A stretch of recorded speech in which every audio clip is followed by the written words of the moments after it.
6 ارب रुपए की ज़मीन ख़रीदी है, और वो तहरीक इंसाफ के, जब मैं प्राइम मिनिस्टर था और बुज़दार चीफ मिनिस्टर था। डेट डाली नवंबर या 20 तारीख की, जी वो ज़मीन उन्होंने ख़रीदी है।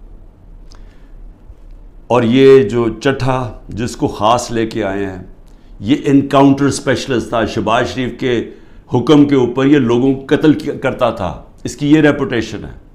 शहबाज शरीफ हर मुजरिम टाइप लोगों को अपने साथ रखता है, क्योंकि जो मुजरिम है वो फिर जो ये कहता करते हैं, क्योंकि उनको पता है कि इसके बगैर उनको कोई पोजीशन नहीं मिली। तो उसको लेके आया एंटी करप्शन में।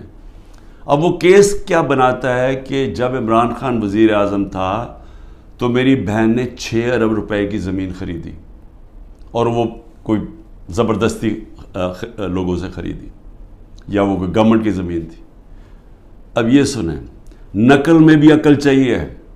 वो जो मेरी बहन ने चेक्स दिए थे, यानी वो चेक कैश पेमेंट नहीं की थी, वो बैंक के ज़रिए चेक दिए थे, बैंक ड्राफ्ट थी, और वो सारा रिकॉर्ड बैंक्स में अवेलेबल है।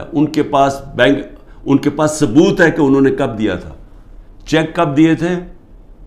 चेक दिए थे मई और जून 2022 में, जब मेरी हुकूमत नहीं थी, हमजा शरीफ की हुकूमत थी। इन्होंने पटवारियों से तो चेंज करवा दिया, लेकिन अब वो बैंक रिकॉर्ड कैसे चेंज होगा? पटवारियों से तो कहा नवंबर में चेंज करवा के, क्योंकि ये शरीफ खानदान ने तो सारी जिंदगी 2 नंबरी की है, इनसे ईमानदारी से कोई चीज़ हुई नहीं आज तक। तो लेकिन हैं, क्योंकि डफर हैं, इन्होंने ये नहीं रियलाइज़ किया कि चलें वो तो आपने पटवारी से चेंज करवा दिया नवंबर का, लेकिन जो चेक है, वो जो बैंक के अंदर जो जब चेक से पेमेंट होती है, वो तो आ गई मई और जून 2022 की। इसके ऊपर भी केस करूंगा मैं। ये जो करप्ट आदमी ये लेके आए हैं, ये जो इनकाउंटर स्पेशलिस्ट चट्ठा, मेरी बहन भी करेगी।